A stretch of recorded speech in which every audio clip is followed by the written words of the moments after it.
2024 dari Pengadilan Negeri Bangkinang atas nama terdakwa Juven Alfandi dinyatakan dibuka dan terbuka untuk umum. Penuntut umum, apakah terdakwa sudah siap? Kepada penuntut umum dipersilakan untuk menghadirkan terdakwa ke ruang sidang. Sudah ya. Petugas hadirkan terdakwa masuk ke dalam ruang sidang dalam keadaan bebas. Siap terdakwa dalam keadaan bebas.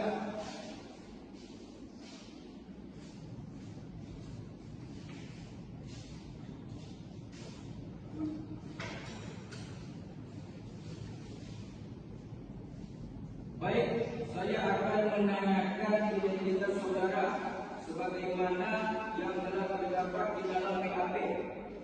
Nama Juven Alfandi, tempat lahir, umur usia 21 tahun, jenis kelamin laki-laki, kewarganegaraan Indonesia, alamat Bangkinang, agama Islam, pekerjaan wira swasta.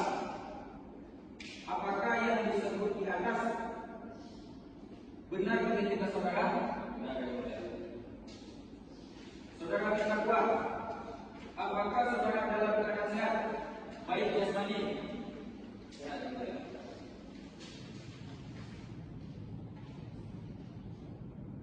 Saudara terdakwa, saudara oleh penuntut umum didakwa melakukan tindak pidana pencurian dengan menggunakan pasal 363 ayat 2 KUHP. Apakah saat ini saudara didampingi oleh penasihat hukum saudara? Benar yang mulia, saya didampingi oleh penasihat hukum saya, organisasi dan juga penasihat di. Betul mereka penasihat hukum Anda? Betul yang mulia. Saudara penasihat hukum, apakah saudara membawa surat kuasa khusus dari terdakwa dan dari terdakwa saudara jika Anda memberikan?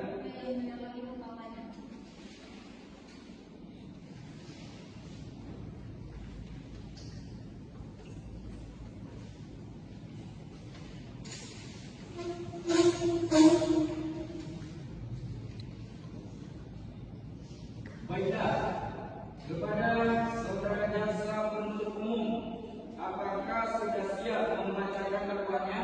Sudah siap, ya. Baik, silakan dibacakan oleh saudara jaksa penuntut umum.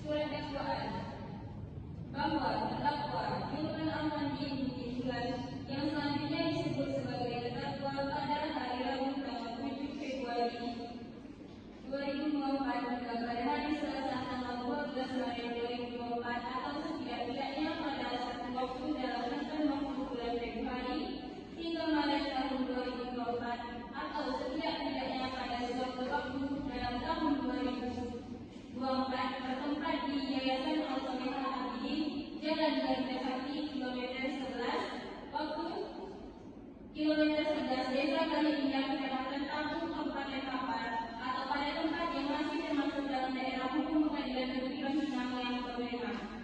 Meriksa dan mengadili, mengambil barang sesuatu yang sesungguhnya atau sebagaimana hukumnya anak lain dengan maksud untuk dimiliki secara berlawan hukum dilakukan oleh dua orang bersama-sama atau lebih orang yang bersekutu yang untuk masuk ke tempat melakukan kejahatan atau untuk sampai pada barang yang diambilnya dilakukan dengan merusak, memotong atau memanjat atau memakai anak kunci palsu, perintah palsu atau pakaian jabatan palsu secara berlanjut yang dilakukan para terdakwa secara sebagai berikut.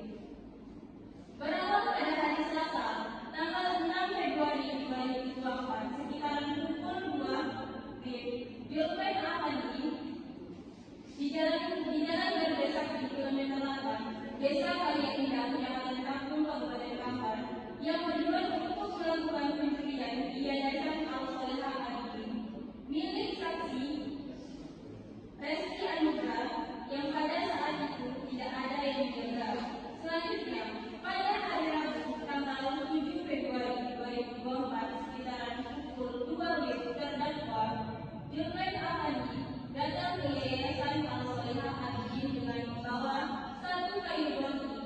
satu Dodos. Sesampainya di Yayasan Al-Solehah Adidin, terdakwa masuk ke dalam dengan cara memanjat tembok setinggi 2,5 meter.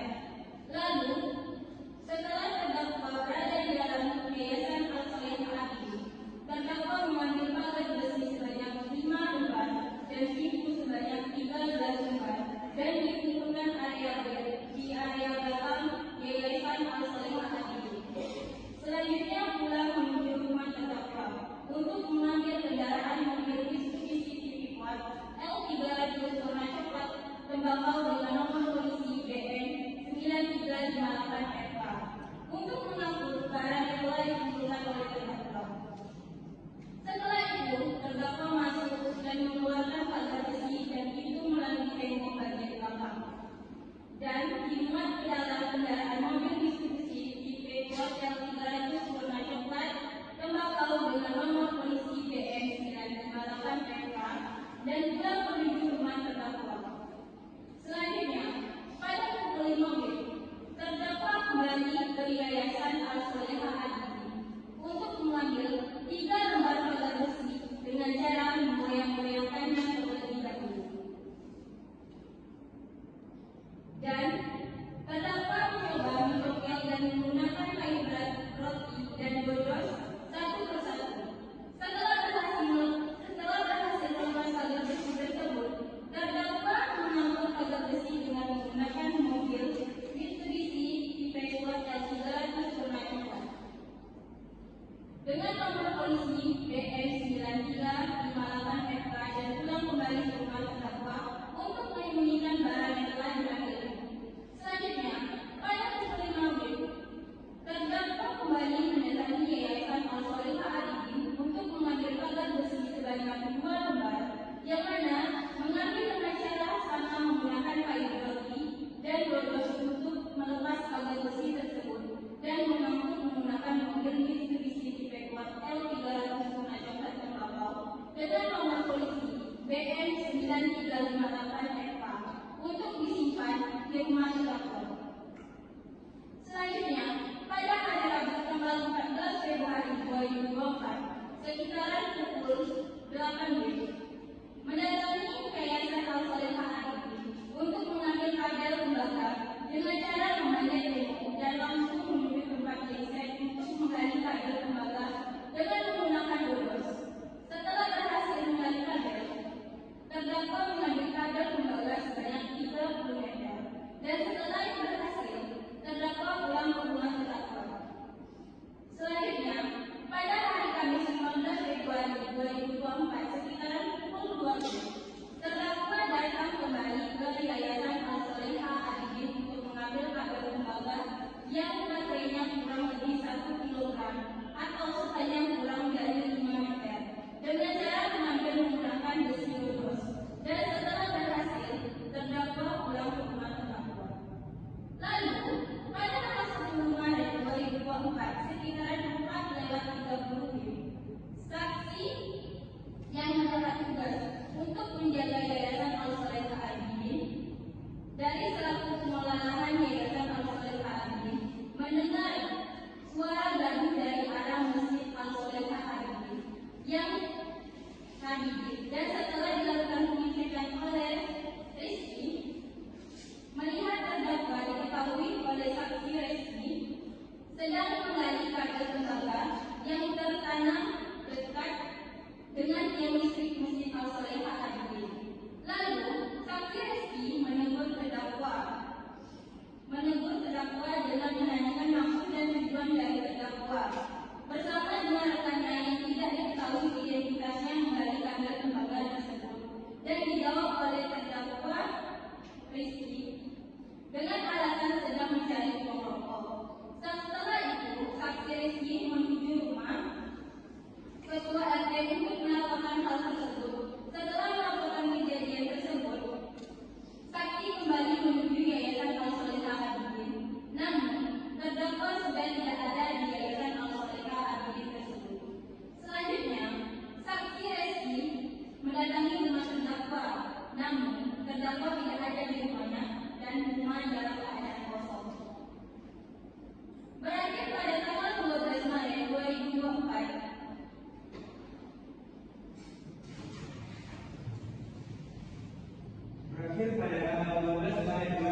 atau lembaga yang ditanam dengan kamar mandi, Yayasan Al-Soleha Al-Bidin telah hilang. Setelah kejadian tersebut, saksi Fikri melakukan pengecekan terhadap barang-barang milik yayasan dan kemudian melaporkan kepada saksi Bakti selaku pemilik yayasan jika barang yang hilang berupa 1. Pagar besi utama sebanyak 5 lembar. 2. Pintu besi ruang desain sebanyak 2 pintu. 3. Pintu kelas sebanyak 12 pintu. 4. Pintu kamar sebanyak 2 pintu. 5. Penggunaan kamar mandi sebanyak 2 unit. 6. Pintu aluminium kamar mandi sebanyak 6 unit. 7. Mesin air susu 1 unit. 8. Tangki air 2000 liter 1 unit. 9. Kipas angin dingin 5 unit. 10. Big speaker 3 unit. 11. Api toa 1 unit. 12. Kabel bawah tanah 80 meter. 13. Peralatan 3 kunci dan 6 kunci sebanyak 16 macam. 17. Kabel instalasi listrik sebanyak 20 titik. 18. Bosan cuci piring sebanyak 2 unit. Bahwa terdakwa menjual barang-barang yang telah diambil dari Yayasan Al-Soleha Al-Bidin kepada saudara Dedi sebagai DPO, yang mana hasil penjualan barang tersebut digunakan oleh terdakwa tersebut. Yayasan Al-Soleha Al-Bidin mengalami kerugian material sebesar Rp75.106.000 berdasarkan fakta pembelian yang dilakukan oleh Yayasan Al-Soleha Al-Bidin. Perbuatan terdakwa sebagaimana diatur dalam dan diancam pidana dalam pasal 363 ayat 1, ke-4 dan ke-5 KUH pidana, junto pasal 60 ayat 1 KUH pidana.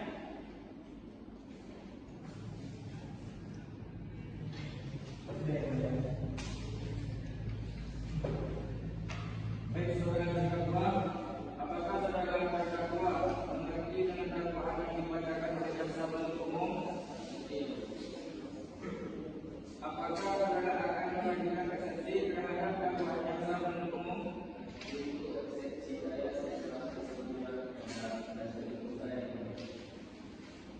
Apakah berdasarkan terdakwa ada pendapat terkait dakwaan yang dibacakan?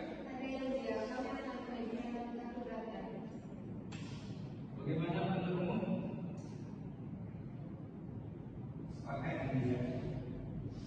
Baik, berdasarkan kesepakatan bersama, maka agenda selanjutnya adalah pembacaan nota keberatan dari saudara penasihat hukum yang akan dilaksanakan 7 hari ke depan pada tanggal berapa baik ya?